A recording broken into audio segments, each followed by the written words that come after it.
Hi. I just wanted to pop on and see what I had to say today. I am a little bit full of yawns this morning, as I've been in the past, and I did actually look up the significance of yawning, and it apparently means that you're moving energy. So I thought that was interesting, because I tend to yawn a lot on these videos when I am releasing energy. So it totally lines up. All right. I'm going to breathe and then we'll get into it.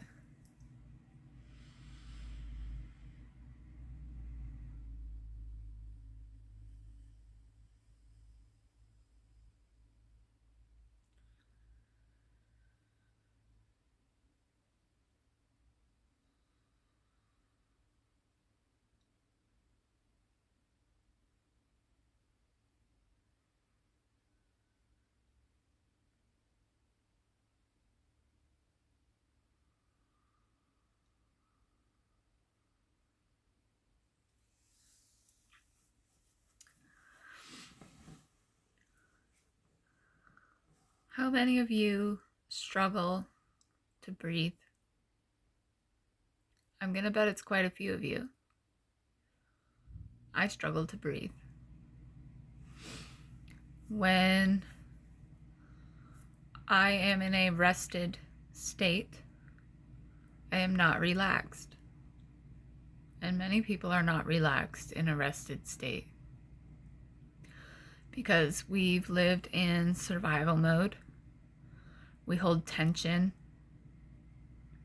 from old emotions that were never released. And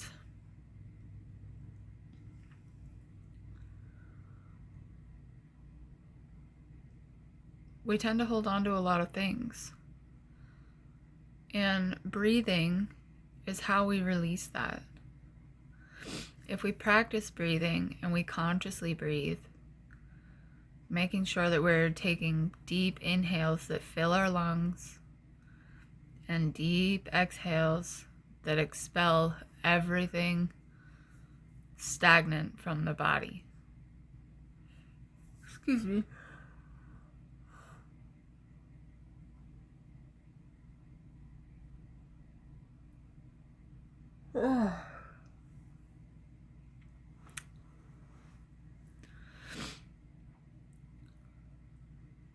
So, if you think of yawning, actually, it's really just a forced deep breath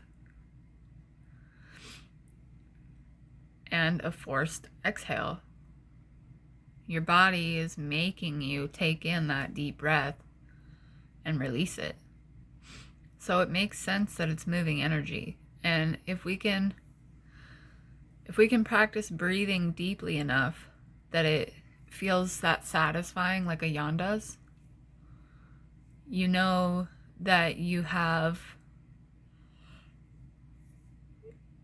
breathed deeply enough.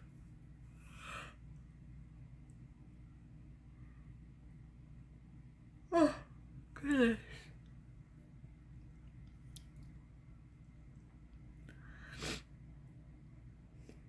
And in breathing, a lot of us find it difficult. Even when I'm in a relaxed state, I have a hard time regulating my breathing. And it's because I'm a very shallow breather. I don't take very deep breaths. And that is common for people who have anxiety and people who have lived in survival mode. And the way that we fix that is by consciously breathing. You have to practice, just like anything else. You have to practice. So things like meditating or yoga are really good because there are activities where you focus on the breath. You consciously breathe while you're doing the activity.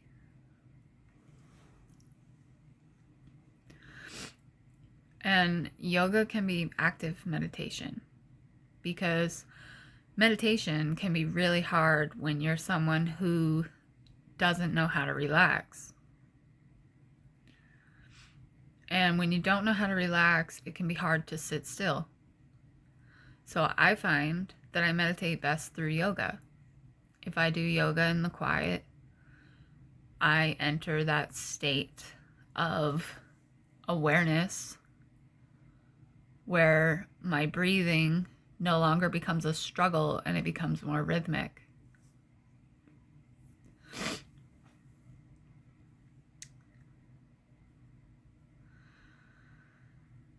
And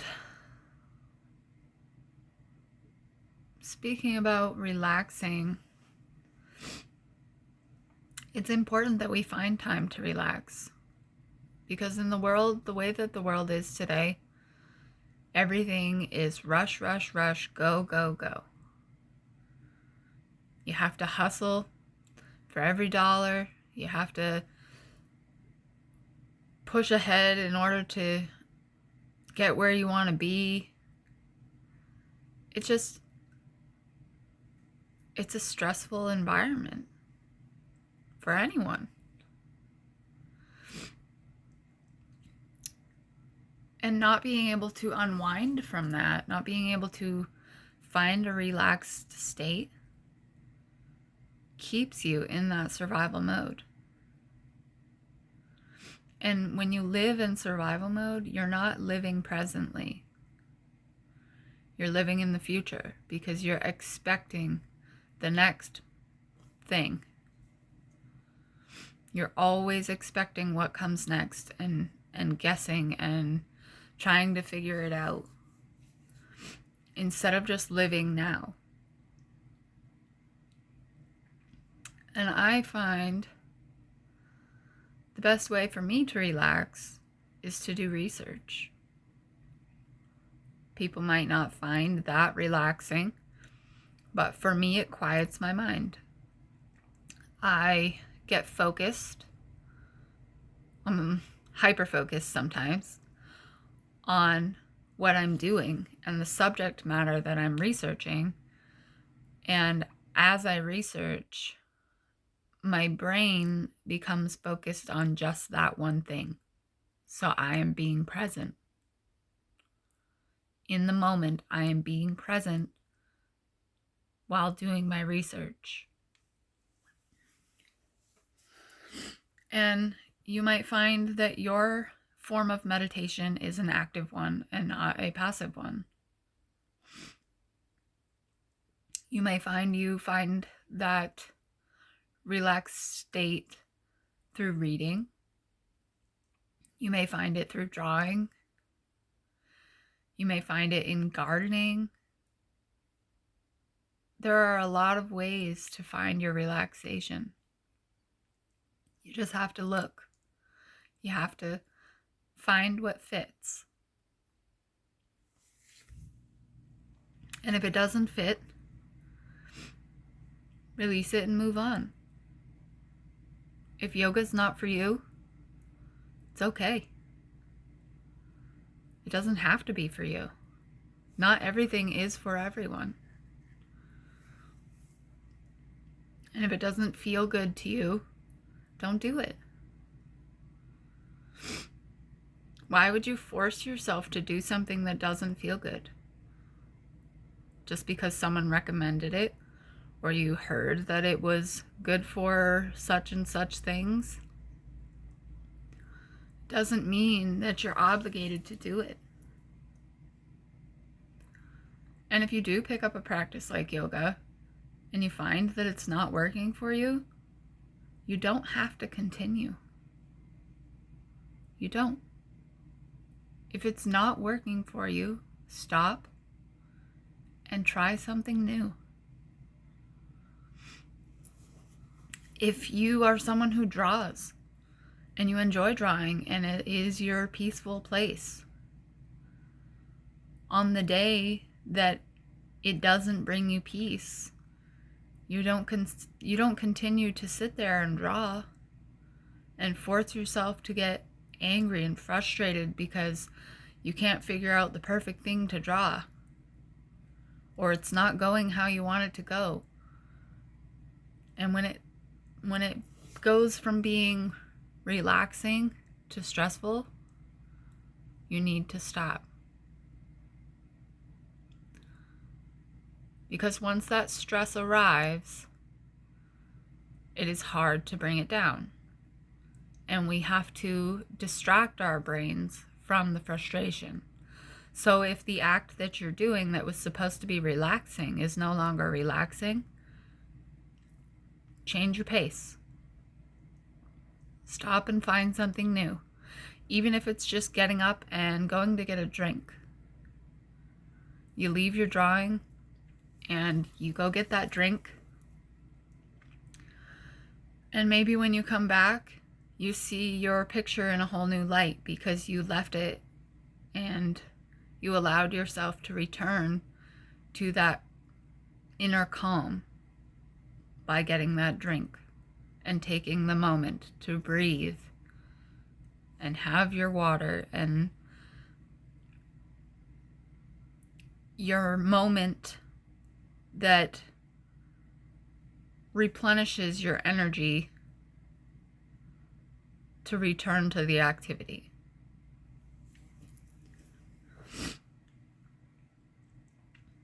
And I find this even with yoga sometimes. Sometimes I will be in the middle of yoga and it will just start feeling like work. Sometimes I do yoga and it feels calming and I feel good and my muscles feel good. And other times I do it and I feel stressed.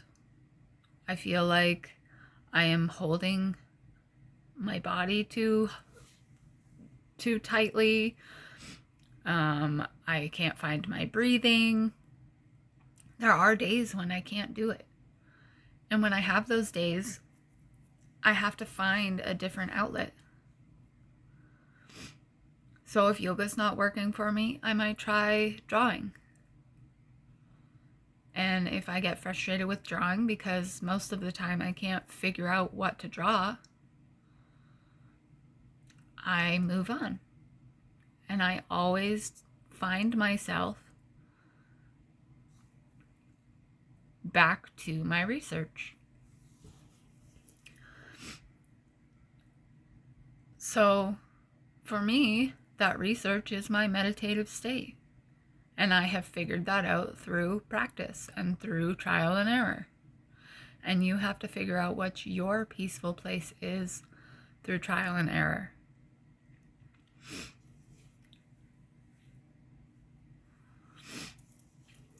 Because life is just a huge cycle of trial and error. And centering yourself and finding that spot where you feel calm is just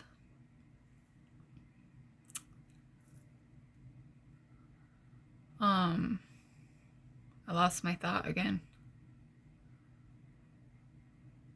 Well, not important.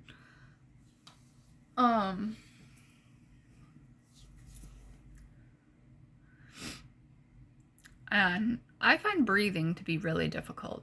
I actually have a deviated septum and I also have asthma, and it's really hard to get that nice full breath for me. I have to very consciously take a full breath. And I'm sure that there are others out there who have the same difficulty. And when you have to consciously breathe, when you have to force yourself to be able to take a deep breath, it can be frustrating, but you're already learning how to actively breathe. And active breathing is not only how we calm down, but how we heal ourselves. Because within the breath is cell regeneration. And also, I learned a strange fact about breathing is you actually lose fat through breathing. Something about the way that your breath picks up when you're exercising, the heavy inhale and exhale is like what expels the fat cells from your body. I just thought that was interesting. I don't know the science behind it, but I thought it was cool.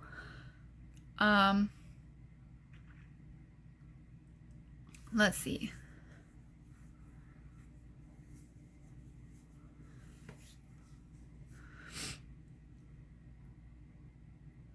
We're going to go off topic probably, but I did just want to say that today is looking like a nice sunny day, and we had a rainy, crappy weekend, and we didn't do anything.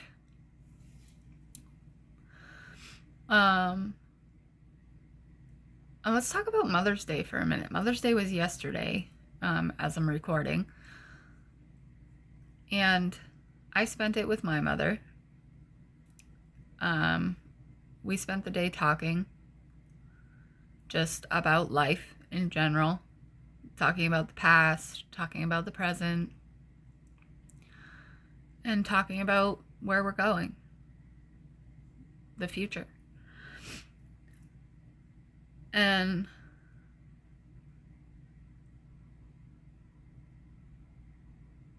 it really opened my eyes to not only how much I've grown,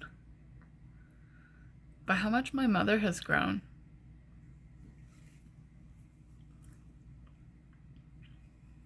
When I was young, I remember my mom being kind of a sad person. She struggled with a lot. And I have watched her grow from that person into a very emotionally intelligent, peaceful being. And because of that, I have learned how to be emotionally intelligent. And being emotionally intelligent is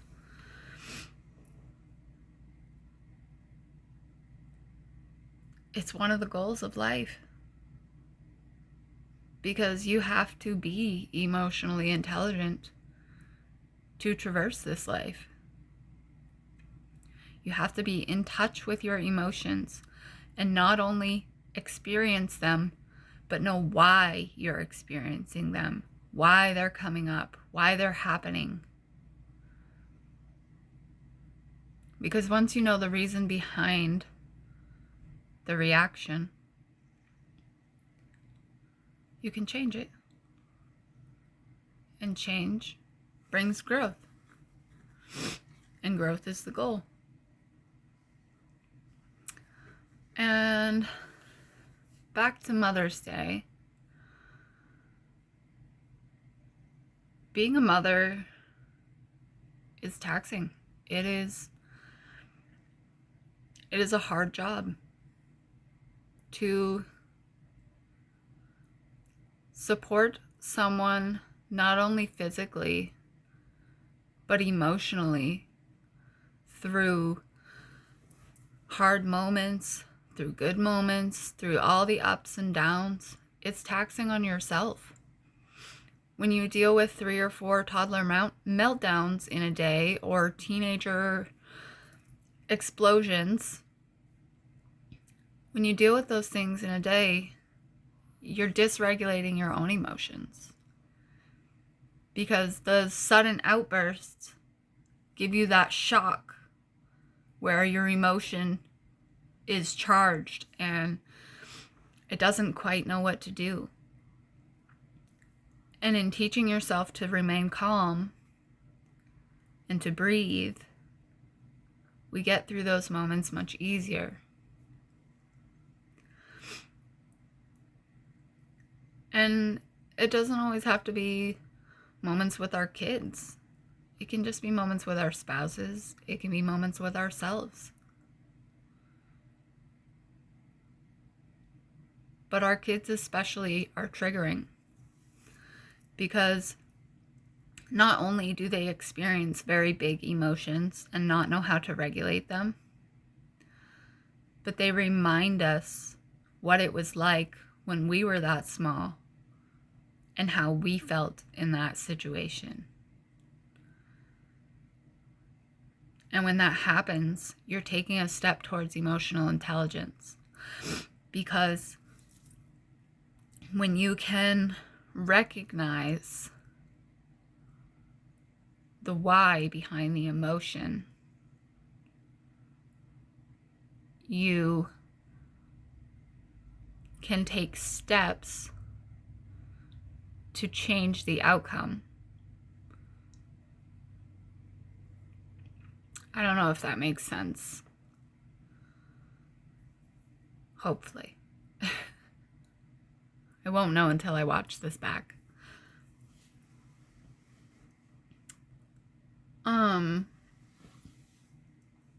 And I keep getting off topic, but back to being a mother. I just wanted to say a belated Happy Mother's Day to all the moms out there, because we have a very difficult job. We are molding a human being into an intelligent, hopefully emotionally intelligent person.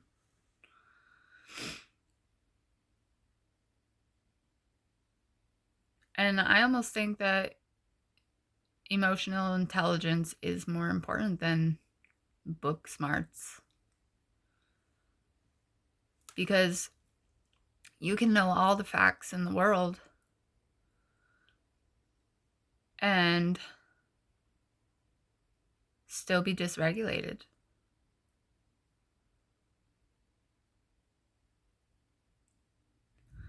And moms are often the most dysregulated of all, because our emotions are so all over the place that we have a hard time finding our balance.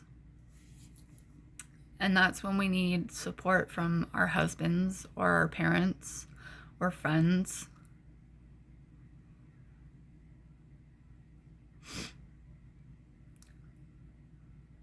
Being a mother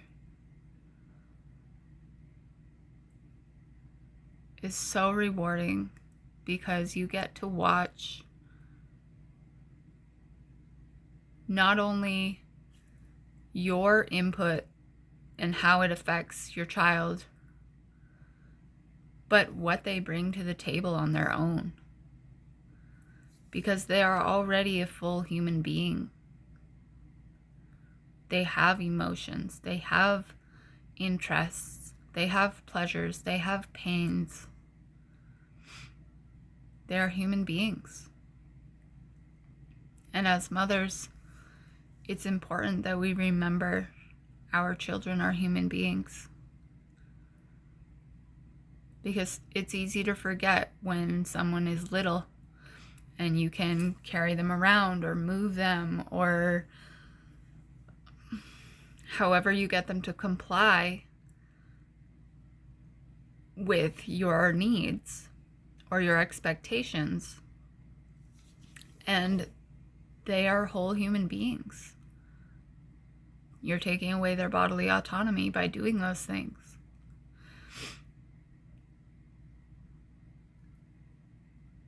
And it's easy to forget because they're so small.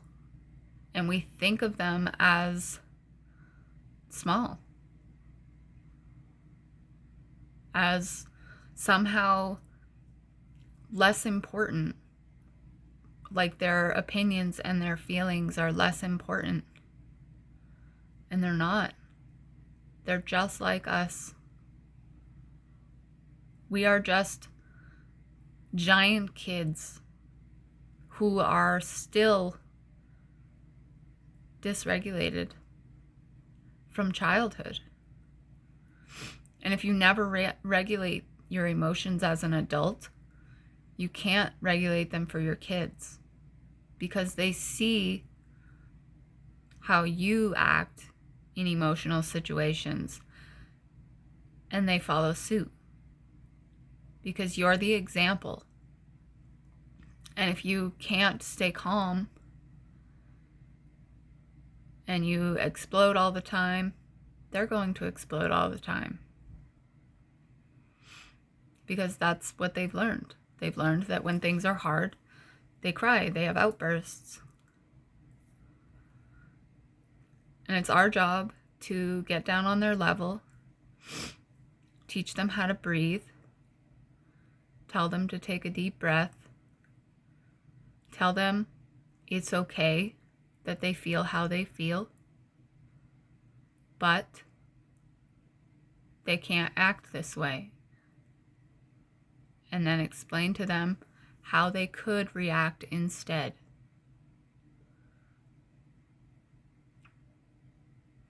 When you do that, you've said, I understand what's happening.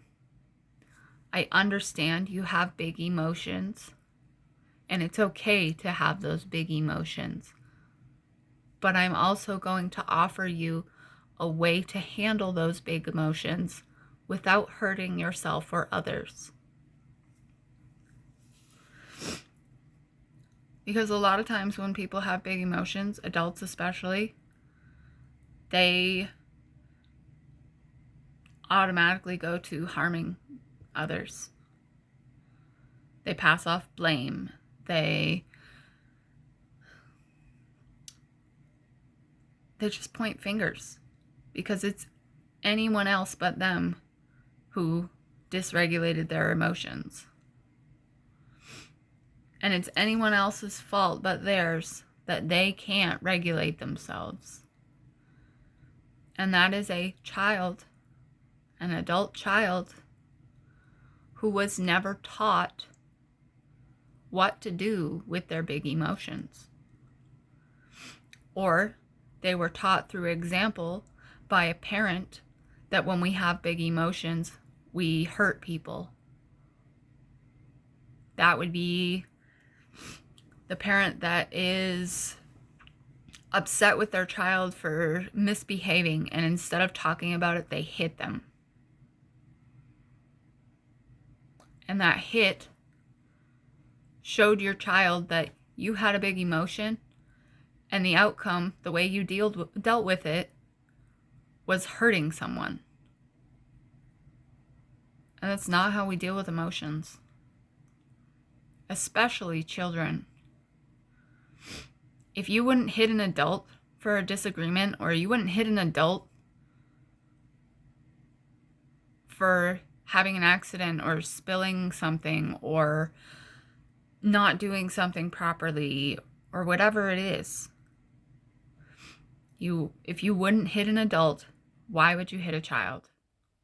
And the same goes for yelling. If you wouldn't yell at an adult for whatever happened, why would you yell at a child?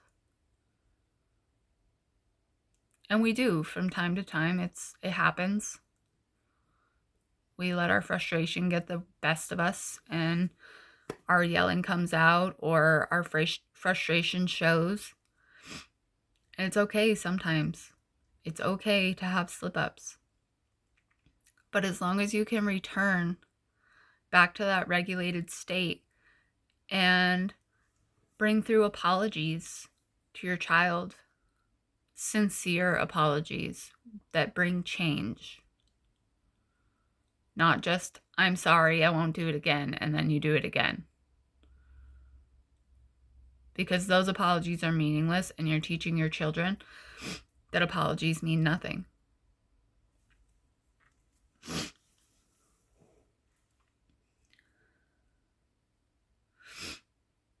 And those apologies are so important. that was something that was missing from my childhood. And it wasn't that anyone was at fault or doing wrong. It was just that emotions were dysregulated. And, when things were difficult or they got hard and things would get chaotic, after it was over, me and my siblings would often be kind of tiptoeing around the house because we weren't sure if the argument was over. We weren't sure if we were forgiven. We weren't sure if what we had said or done was so bad that we couldn't come back to our family. And when things were said by parents that were just in the heat of the moment, we weren't sure if those things were being said out of truth or out of anger. So we did a lot of tiptoeing. And because of that, I have always made sure that I apologize to my son and we talk about what has happened. Because what was missing from my childhood was the conversation after the fight. Because everyone has arguments, everyone has fights, especially children and parents, because children are looking for control and parents are looking for control, and it's a battle. It can be a battle. But it doesn't have to be. If you have that moment that feels like a battle, calm, regulate yourself, then come back to your child. Tell them, I'm sorry I had big emotions. I'm sorry I couldn't control my outburst. Here's why it's not acceptable that I acted that way. And by saying that, you are telling your child, I recognize that what I did was wrong, and I care about your feelings enough to tell you that what I did was wrong. And to tell you and assure you that next time I will try harder. Because that apology goes far. And that conversation that talks about why you acted the way you acted or why you reacted the way you reacted, it helps them understand the outburst rather than just seeing the outburst as my mom doesn't like me. Because many times that's what children see. They see my mom doesn't like me, or my mom is angry with me, even when you're not. Because big emotions can sometimes come off as anger, even when they're just frustration. Or when you're at your wit's end because just it's been thing after thing after thing, and you have that moment where you just kind of blow up. And it's not because you're mad at your child. And you need to tell them, I didn't yell because I'm angry with you. I yelled because I was feeling big emotions and I didn't know how to regulate them. I'm sorry. Next time I will do better. And just in saying that, your child can forgive you. And when your child tells you that's okay, make sure you correct them, because it's not okay. And you need to tell them, my behavior was not okay, but you can forgive me.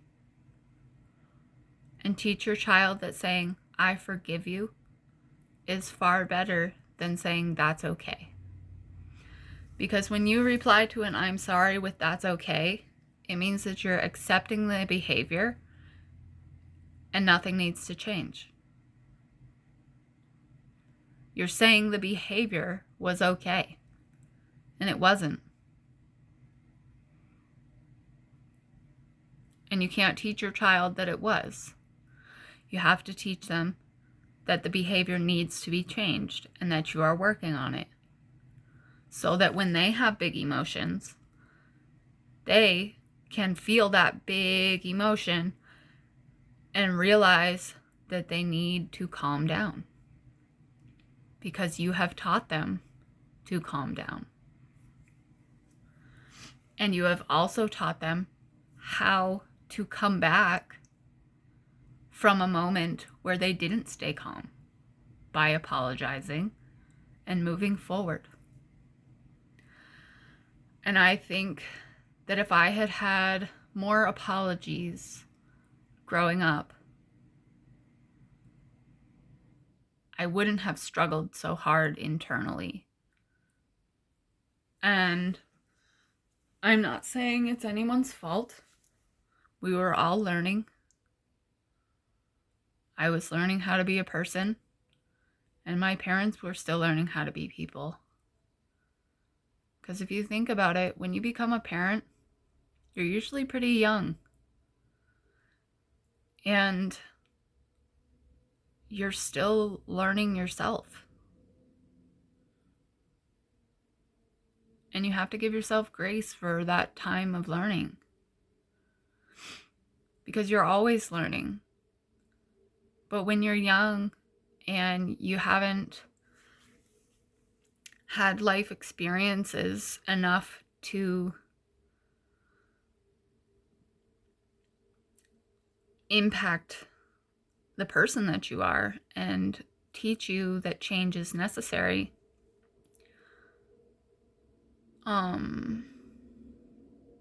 shit, I lost my thought again.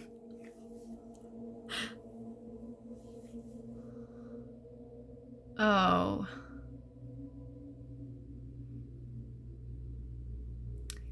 My son's alarm clock is going off in the background, and it's just buzzing and buzzing, and it is taking my attention away from what I'm saying. So excuse me for a moment. I think I'm going to breathe, and then we'll get back into it.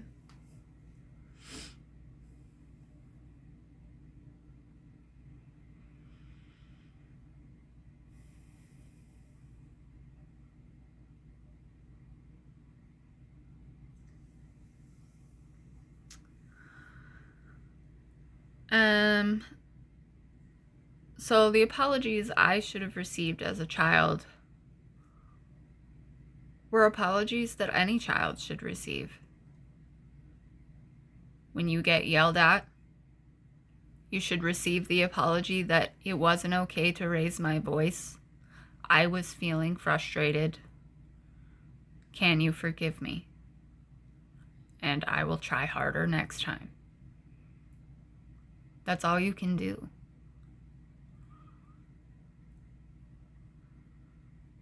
And I think the apologies I should have gotten were simple apologies. They were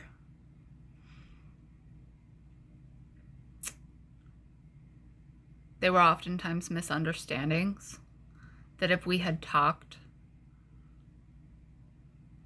after the fact, we could have sorted it out.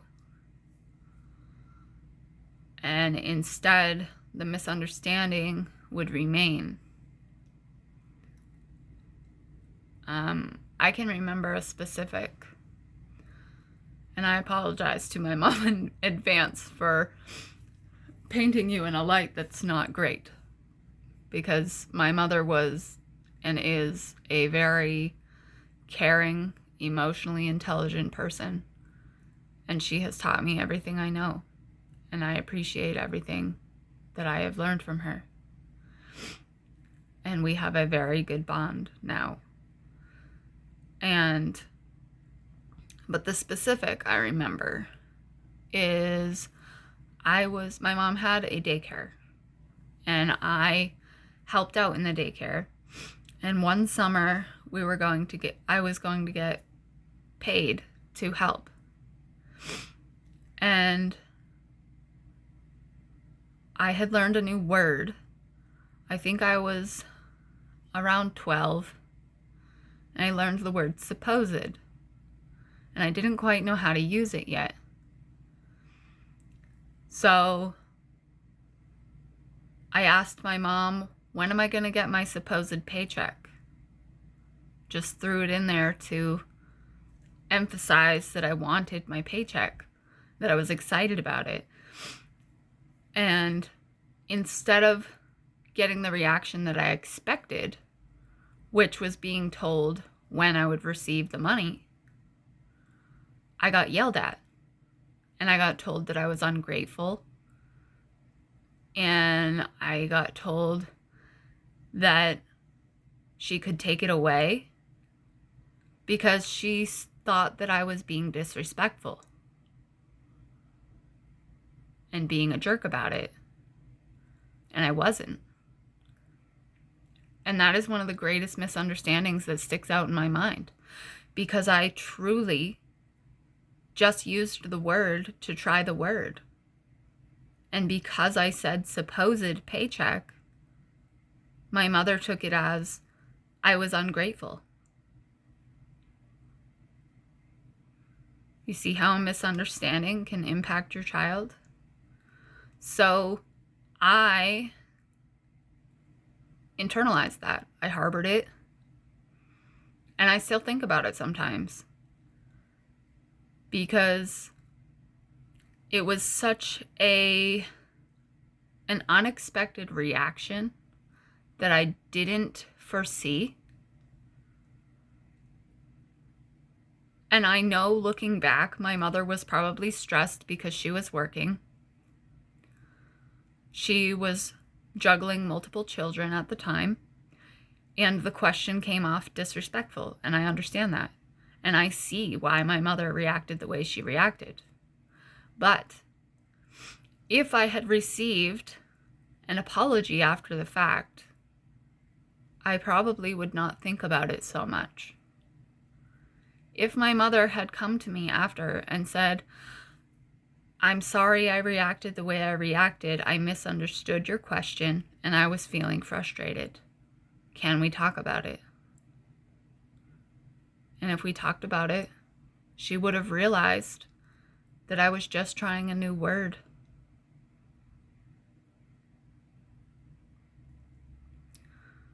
So do you see how sometimes your reactions as a parent can impact your children without you even realizing? So make sure that when you do realize, you apologize. Because apologizing doesn't make you small. It doesn't make you less in control. It makes you real and human. And all you have to teach your child is that I am human. And you are human. And I understand you have faults. And you understand I have faults. And together, we get through them. And that's all you can ask of your children. This video is getting a bit long, and I think I'm running out of things to say. So, just remember your kids are people too.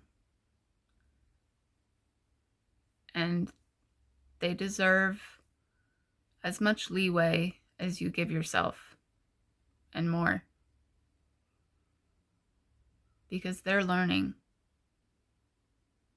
And they truly are doing everything for the first time. Don't forget that. Thanks for watching.